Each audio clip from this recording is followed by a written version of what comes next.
नमस्ते। अभी तक के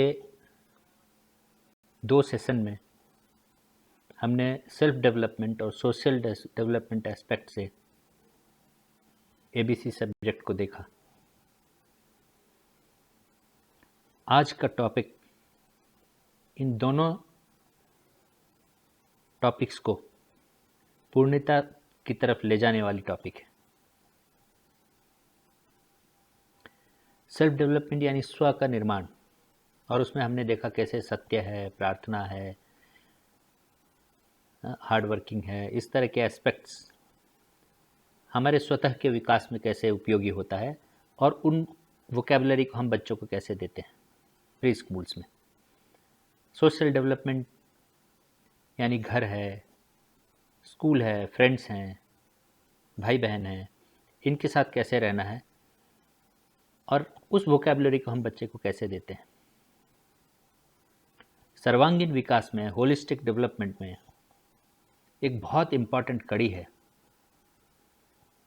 और वो है आइडेंटिटी। मेरी पहचान क्या है, कौन हूं मैं। आइडेंटिटी यानी मेरा नाम। अपने नाम से कोई बच नहीं सकता।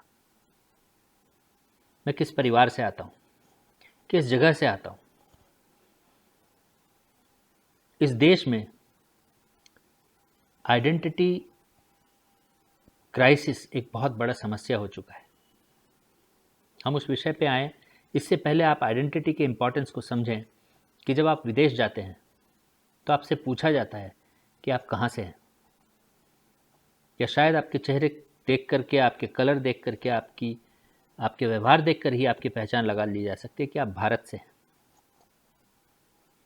अब भारत में एक स्थान से दूसरे जगह स्थान पे जाते हैं तो आपकी भाषा से ये पहचान लगाई जा सकती है कि आप किस राज्य से हैं। और पहचान ना भी लगाया जाए तो भी आपको एक जगह से दूसरे जगह पर स्थानांतर होने में, जाने में, कुछ काम करने में, व्यवहार करने में अपना एक परमानेंट एड्रेस, अपना एक पहचान पूरी दुनिया को, सिस्टम को, सरकार को, व्यवस्था को बतानी पड़ती है। इसीलिए आइडेंटिटी से बचा नहीं जा सकता। नाम का इंपॉर्टेंस क्या है वो हम पहले से चर्चा कर चुके हैं, लेकिन आजकल जो आइडेंटिटी क्राइसिस है उसे भारत में क्रिएट किया गया है। वो स्वतः होता हुआ आया है ऐसा नहीं है। यानी कि मैं जो हूँ वो मैं अपने माता पिता की वजह से नहीं हूँ, अपने पारिवारिक व्यवस्था की वजह से नहीं हूँ, बल्कि मैं बस अपनी वजह से हूँ। ये एक भावना निर्माण करने की कोशिश की गई है जिससे आइडेंटिटी क्राइसिस होती है। इसको फुलफिल करने के लिए, इस नेगेटिव पर्सपेक्टिव को फुलफिल करने के लिए एजुकेशन सिस्टम का एक बहुत बड़ा रोल होता है, जो ये प्रूफ करता है कि आपकी संस्कृति का कोई भी चीज़ यहाँ पढ़ाया नहीं जाएगा। आपकी पहचान को स्ट्रेंथन करने वाली कोई भी चीज़, कोई भी बात शिक्षा में दी नहीं जाएगी।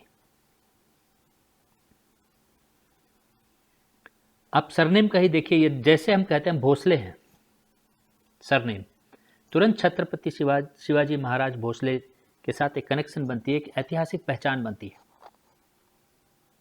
कोई राठौड़ है, कोई चौहान है।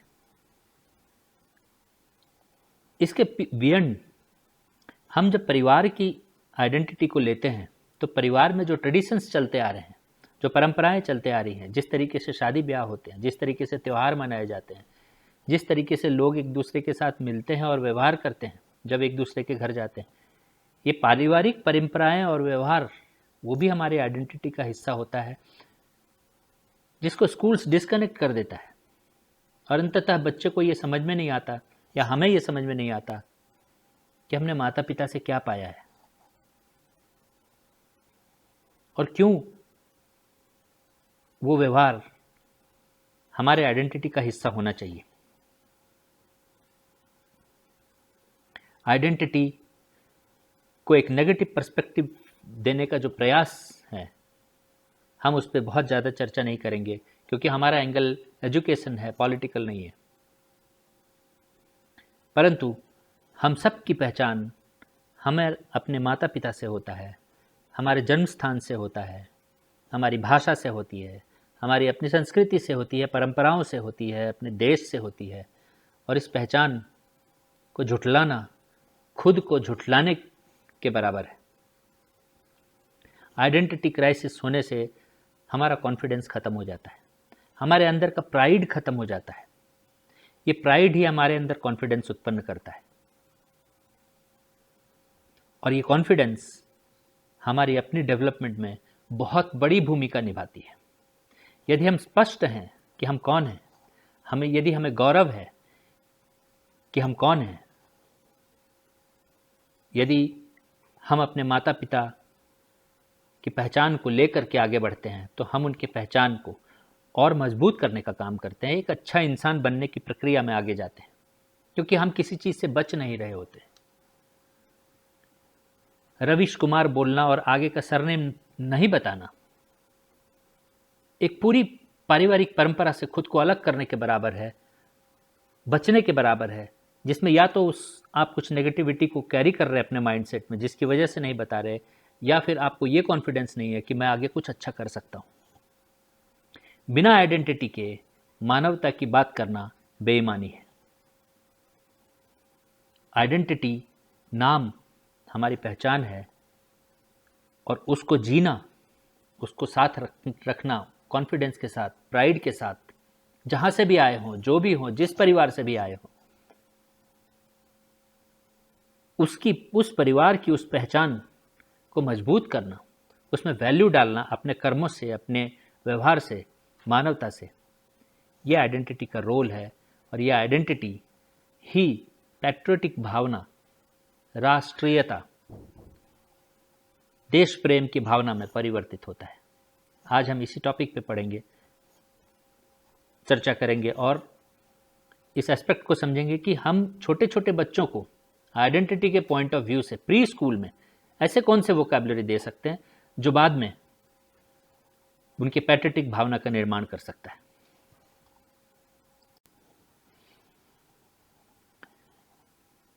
आइडेंटिटी को स्ट्रेंथन करने की प्रक्रिया, पैट्रियोटिज्म डेवलप करने की प्रक्रिया में हमारे प्री स्कूल्स में जो पहला अक्षर आता है वो आई फॉर इंडिया आता है। आई फॉर इंक या इंक पॉट दूसरे स्कूल्स में पढ़ाया जाता है, और हम वो कंपैरेटिव एनालिसिस कर चुके हैं कि वो बात आगे नहीं जाती है। तो आई फॉर इंडिया फर्स्ट उनको वो वोकैबुलरी सिखाना, उसके बाद जब दूसरे वर्ष वो आए तो उसे एक श्लोक सिखाना। ये श्लोक विष्णु पुराण से लिया गया है, जो 5000 वर्ष पुराना है। उत्तरम यत् समुद्र से हिमाद्रय चैव दक्षिणम वर्षम तत् भारतम नाम भारती यत्र संतति, जो उसमें कहा गया है कि हिमालय से लेकर के समुद्र तक का जो क्षेत्र है, उत्तर से लेकर के दक्षिण तक, ये क्षेत्र जो है इसका नाम भारत है। तो 5000 वर्ष पुरानी श्लोक में भारत की चर्चा है, वेदों में भारत खंड की चर्चा है, यानी कितने हजार वर्ष पुरानी हमारी पहचान है। ये एक श्लोक से बच्चे के मानस में डाला जा सकता है। जब वो बड़ा हो तो इन बातों को वो समझ सकता है। अभी हम उन्हें याद करा सकते हैं। और 3rd ईयर में आए तो हिमालय, नदियाँ, आदि आदि जो जोग्राफिकल कंडीशंस हैं भारत के, वो उनको बताया जा सकता है। भारत के विषय में अन्य बातों को बताया जा सकता है, राइम सिखाया जा सकता है। तो इससे भारत के प्रति उसकी जो भावना है, छोटे में बच्चों की भावना बहुत कोमल होती है। उनके मानस में इस तरह की चीज़ जाए तो उन्हें उनके अंदर की फीलिंग, इमोशंस बहुत स्ट्रांग होता है इन सब बातों पे। बड़े में एक बार वो लॉजिकल और रीजनिंग में चले आए तो इमोशनल स्ट्रेंथ जो बिल्ड होनी चाहिए इन एस्पेक्ट्स के ऊपर में, वो उतना स्ट्रांगली नहीं हो पाता, जो कि 0 to 5 ईयर्स में हो जाता है। इसलिए ये एज में इन सब बातों को बताना उनके व्यक्ति निर्माण की प्रक्रिया में बहुत यूजफुल है। तो इस देश में अलग अलग भाषा बोलने वाले जब लोग एक दूसरे से मिले तो भारत के प्रति उसकी यूनिटी, उसकी अखंडता, उसकी पुरातन पहचान, सनातन पहचान जो है वो भावना रहने से लोग एक दूसरे के साथ जुड़ करके रह पाएंगे, जो कि आगे आने वाले समय में उनके लिए बहुत आवश्यक है। तो आपके अटैचमेंट में हमने मदरलैंड और इंडिया इन दोनों के ऊपर एक एक राइम अटैच कर दिया है, वो आप अवश्य देखें और बच्चों को सिखाने का प्रयास करें। आइडेंटिटी की जो सबसे इम्पॉर्टेंट कड़ी जो देशभक्ति की भावना है, जो इंडिया या भारत के विषय में जब आप पढ़ा रहे हैं तो हमारी देश की एक जो सनातन पहचान है, परंपरा से आती हुई, जो अनेकों अनेकों लोगों ने जो कंट्रीब्यूट किया है, उसके इतिहास को बच्चों को बताना ये बहुत आवश्यक होता है। आप और हम इस बात से अवगत हैं कि एजुकेशन सिस्टम ने हमें अपने पुरातन पहचान से, हमारे जो हीरोइक डीड जिन लोगों ने किया है उनसे हमें अलग करके रखा है। हमें उनके बारे में डिटेल्स बताई नहीं जाती, आक्रांताओं के विषय में अधिक बताया जाता है। ये विषय सबके संज्ञान में है, परंतु इस पर कोई काम नहीं हो रहा। तो के फॉर किंग ये दूसरा शब्द हमने लिया। वैसे हम आगे आने वाले समय में जो ए टू जेड हमने कैरेक्टर्स बच्चों को बताने का प्रयास किया है प्री स्कूल में, उस पर हम चर्चा करेंगे। बट यहाँ के से किंग वो लिया है। फर्स्ट ईयर और सेकेंड ईयर जो है किंग की इम्पोर्टेंस को बताया कि वो हमारी रक्षा करता है, और हमारे देश में बहुत महान राजा हुए हैं, और उसमें से 3 राजा को हमने इंगित किया है जिसकी महानता और जिसकी पहचान की वजह से हम आज भी भारतीय हैं। एक अयोध्या के प्रभु श्री राम, दूसरा विक्रमादित्य जिसके नाम से विक्रम संवत हम पांचांग आज भी यूज़ करते हैं, और तीसरा छत्रपति शिवाजी महाराज जिन्होंने हिंदवी स्वराज्य की स्थापना की। तो ऐसे 3 राजाओं को हमने इंगित किया। ऐसे अनेकों राजाएं हैं, किंतु 3 को हमने यहाँ पर के फॉर किंग के कॉन्टेक्स्ट में इंगित किया, जिसके विषय में बच्चों को बताया जा सकता है, जिनकी कहानियाँ उनको बताई जा सकती हैं। इससे बच्चों के अंदर में जो निर्माण होता है के फॉर किंग की और उनके व्यक्तित्व के बारे में बताने से, वो ये है कि वो लॉ अबाइडिंग कल्चर जो है वो बनता है। हम कानून के साथ चलना चाहते हैं, हम राज्य के साथ चलना चाहते हैं, हम राजा के साथ चलना चाहते हैं। ये भावना प्रजा में होना बहुत आवश्यक है। सिटीजनशिप के लिए ये बहुत इंपॉर्टेंट एस्पेक्ट है, और उनसे प्रेरणा मिलती है उन राजाओं से, तो लीडरशिप भी डेवलप होती है। कड़े फैसले लेने के जो स्ट्रेंथ्स हैं हमारे अंदर, उसकी भी डेवलपमेंट होती है, मगर वो इंस्पिरेशन होना आवश्यक होता है उन राजाओं से। तो इसीलिए के फॉर किंग ये हमने पैट्रियोटिज्म के पॉइंट ऑफ व्यू से लिया है। आइडेंटिटी को स्ट्रेंथन करने की प्रक्रिया में जो तीसरा इंपॉर्टेंट शब्द है, वोकैबुलरी है हमारे प्री स्कूल में, वो है ओ फॉर ऑक्स। ऑक्स जो एक गांव का आधार है, जो हमारे फार्मिंग कल्चर की फाउंडेशन है, जहां से हमारे जीने के लिए अनाज आता है। और हम ये कहते हैं कि भारत की पहचान गांव में है, शहर में नहीं। हम एग्रीकल्चर बेस्ड कंट्री रहे हैं हमेशा। हमारी ज्योग्राफिकल कंडीशंस ऐसी है कि एग्रीकल्चर हमारा स्ट्रेंथ है। आज वो समय आ गया है कि हमारा ध्यान फार्मिंग से हट गया है। जब एक वक्त था आज़ादी के समय जब 75% लोग फार्मिंग में थे, आज हार्डली 10% हैं, और वो भी यंग पॉपुलेशन नहीं है। हमें इस बात को जल्दी से जल्दी अपने चिंतन में लेना पड़ेगा कि हमारे बच्चे, हम कल भोजन क्या करेंगे, कहाँ से आएगा वो, और जो आएगा वो प्योर हो नहीं सकता, ऑर्गेनिक हो नहीं सकता, नेचुरल हो नहीं सकता, और नहीं हुआ तो हम सब रोग के शिकार होंगे, जो हो चुके हैं, क्योंकि हमें पवित्र भोजन नहीं मिल रहा। हमारा फोकस ही नहीं है फार्मिंग। हम शॉर्टकट्स में आ गए हैं, हम पोल्ट्रीज में, नॉनवेज में, एग्स में, इसकी तरफ बढ़ चुके हैं पूरी तरह से। और जो प्रॉपर फार्म बेस्ड जो भोजन आना चाहिए उससे हमने अपना ध्यान हटा दिया है। और इसीलिए आने वाले हम ज़्यादा कुछ इसमें नहीं कर सकते, लेकिन आने वाले जनरेशन के मानस में यदि हमने इस भावना को बीजारोपण की तो वो सुधार की तरफ देश को ले जा पाएंगे। फार्मिंग के लिए हार्ड वर्किंग होना आवश्यक होता है। ऐसा कहते हैं कि अंग्रेजी मीडियम में पढ़ने के बाद व्यक्ति हल तो उठा ही नहीं सकता, उसे छोटा काम समझने लगता है, जबकि जीना उसी पर है उसे। और इंग्लिश बोलने या कुछ इस तरह के पढ़ने लिखने के अलावा कोई स्किल तो होता नहीं उसके पास। जबकि फार्मिंग एक बहुत ही हाई एंड स्किल वर्क है। अनेकों तरह के अनाज उपजाने पड़ते हैं, साग सब्जी अलग तरह के सबको उपजाना पड़ता है, उसे हम तक पहुंचाया जाता है। तो एग्रीकल्चर के ऊपर फोकस होना ये बहुत आवश्यक है। इसीलिए इसकी जो रूट है वो है ओ फॉर ऑक्स।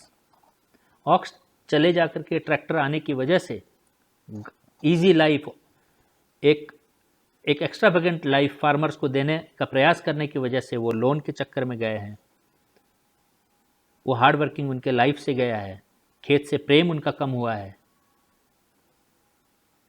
इसीलिए अनेकों और साइंटिफिक रीजन्स हैं कि ऑक्स से फार्मिंग करने से किस तरीके से अन्न और खेत की लॉन्जेटिविटी भी बढ़ती है।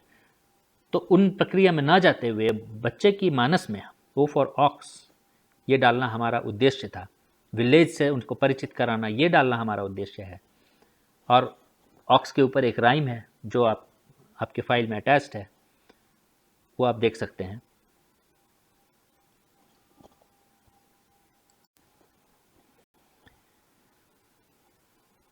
आइडेंटिटी स्ट्रेंथन की प्रक्रिया में जो हमारा चौथा शब्द है वो है डब्ल्यू फॉर वेस्ट। जनरली बच्चों को डायरेक्शन तो सिखाना ही है, तो हमने उस पर्सपेक्टिव से भी एक वर्ड ले लिया डब्ल्यू फॉर वेस्ट। बाकी और प्री स्कूल्स में क्या सिखाया जाता है वो आप देख सकते हैं, परंतु यहाँ वेस्ट लेने से ईस्ट, वेस्ट, नॉर्थ, साउथ इसकी डायरेक्शन बच्चों को बताने में एक एक्टिविटी करा सकते हैं कि सन की तरफ आप फेस करो, वो ईस्ट है, और बाकी आप जानते हैं कि लेफ्ट नॉर्थ होगा, ये राइट साउथ होगा और बैक वेस्ट होगा। इस तरीके से उनको एक एक्टिविटी के थ्रू डायरेक्शन बताना, ये एक अप्रोच तो है ही है इसमें। इसके साथ साथ हम उन्हें एक परसेप्शन देना कि ईस्ट और वेस्ट में जो कंट्रीज़ हैं और ईस्ट में भारत है, और भारत ज्ञान का प्रदेश है, संस्कृति का प्रदेश है, और भारत की सांस्कृतिक दृष्टि और अप्रोच वो वेस्ट से डिफरेंट है। तो जो हम नमस्ते करते हैं, गुड मॉर्निंग नहीं करते हैं, इन दोनों की एक कंपैरेटिव एनालिसिस बनती है। मेरे सेशन है गुड मॉर्निंग वर्सेस नमस्ते के, वो आप अलग से सुन लीजिए। अन्य जो हमारी भोजन मंत्र के ऊपर हमने चर्चा की थी ईवीएस में, और टेबल एटिक्वेट्स के साथ उसको कंपेयर किया था, ऐसे वेस्ट और ईस्ट की एक कंपैरेटिव अंडरस्टैंडिंग पेरेंट्स में, टीचर्स में होना आवश्यक है, ताकि वो बच्चों को गाइड कर सके कि वो उनको ईस्टर्न वेज, भारतीय वेज कहाँ लेना है और वेस्ट से क्या सीखना है। कुछ अच्छे चीज़ वेस्ट के भी हैं, मगर कल्चर की दृष्टि से, संस्कृति की दृष्टि से भारत आज भी बहुत आगे है। तो ये जब तक अंडरस्टैंडिंग नहीं बनेगी पेरेंट्स में और टीचर्स में, तब तक बच्चों को हम दे नहीं पाएंगे, हम खुद ही उसमें फंस जाएंगे। इसीलिए यहाँ वेस्ट, डब्ल्यू फॉर वेस्ट लेने का जो उद्देश्य है वो है बच्चों में ईस्ट और वेस्ट की एक बेसिक डिफरेंस की अंडरस्टैंडिंग रखते हुए उन्हें ईस्ट की तरफ, अपने भारतीय संस्कृति की तरफ प्रेरित करना। इसके ऊपर में राइम्स भी हैं, 2 राइम्स हैं जो हमने आपके लिए शीट में अटैच कर दिया है, वो आप बच्चों को सिखाएं। और अंत में वोकैबुलरी में Z फॉर ज़ीब्रा लेने की जगह, जिसको वो कभी देखने वाला नहीं है, हमने Z फॉर ज़ीरो लिया है। एक मैथमेटिकल अंडरस्टैंडिंग डेवलप होने के साथ साथ कि ज़ीरो किसको कहते हैं ये तो पूरी दुनिया कभी समझ नहीं पाई। रोमन्स के पास तो डेसिमल भी नहीं था, ज़ीरो तो समझना ही दूर की बात थी। परंतु ज़ीरो ही नहीं, डेसिमल सिस्टम ही नहीं, पूरा नंबर सिस्टम हमारे देश ने विश्व को दिया है। और ये नंबर सिस्टम और मैथमेटिकल अंडरस्टैंडिंग के बगैर दुनिया की कोई साइंटिफिक अंडरस्टैंडिंग डेवलप नहीं हो सकती। ये अलग बात है कि मोस्ट ऑफ द साइंसेज वो भी भारत से विदेश में गया है। इसके ऊपर कोचिन ट्रांसलेशन जब विदेशी यहाँ पर आए हैं और यहाँ के संस्कृत वर्सेज लिए हैं, उसकी डिटेल्स है, हम उस पर चर्चा नहीं कर रहे। किंतु बच्चों के संस्कार में Z फॉर ज़ीरो डालने के पीछे उद्देश्य ये है कि ज़ीरो तो वो समझे ही मैथमेटिक्स के पॉइंट ऑफ व्यू से, परंतु उसके साथ साथ ये समझें कि ये गणित हमने दिया है विश्व को। अगेन भारत के प्रति उसकी प्राइड जो है वो बढ़ेगी। ज़ीरो के ऊपर राइम है, बेसिकली वो राइम मैथ्स के पॉइंट ऑफ व्यू से लिखा गया है, परंतु उसके विषय में बताना और विज्ञान के साथ उसे जोड़कर वराह मिहिर जैसे कैरेक्टर के विषय में जब हम बच्चों को बताएंगे कि नंबर सिस्टम, नंबर्स, ये जो भी नंबर वो समझ रहे 1 2 3 4 जो भी है, ये इंडिया ने दुनिया को दिया है, तो उनके भावना में भारत और भी समाएगा। अंततः इस स्लाइड में आप स्पष्ट देख सकते हैं कि आइडेंटिटी कितनी डीप सब्जेक्ट है। जनरली आइडेंटिटी पे तो कोई ट्रेनिंग भी नहीं होती है, आइडेंटिटी वीक करने का ही प्रयास और वीक ही होता है। परंतु हम प्री स्कूल्स में यदि इन शब्दों का बीजारोपण बच्चों के अंदर करें तो आप देखिए कितने अलग अलग प्रकार के आइडेंटिटी उनके अंदर निर्माण होती है, प्राइड उनके अंदर निर्माण होता है, वो सशक्त होते हैं, मजबूत होते हैं। इंडिया से नेशनल आइडेंटिटी, उनके इंडिया शब्द से उनके अंदर इस नेशनल भावना, आइडेंटिटी की भावना जो है वो प्रवृत्त होगी। किंग से हिस्टोरिकल आइडेंटिटी, ऑक्स से ज्योग्राफिकल आइडेंटिटी, वेस्ट से कल्चरल आइडेंटिटी और ज़ीरो से एकेडमिक आइडेंटिटी, ये सब हमारे देश ने हमको धरोहर में दिया है। We have to be the carrier of these identities if we want to be a very complete man representing our country. हमारी कंप्लीटनेस के लिए आइडेंटिटी को कैरी करना हमारे लिए बहुत आवश्यक है।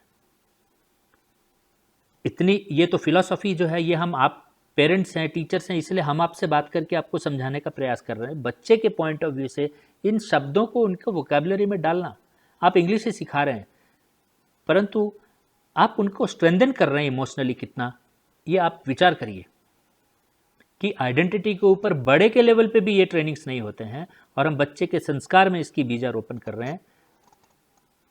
तो उनके जीवन के लिए, उनकी सफलता के लिए, उनके स्ट्रेंथ के लिए, मेंटल स्ट्रेंथ के लिए, मोरल स्ट्रेंथ के लिए कितना उपयोगी सिद्ध होगा ये लर्निंग।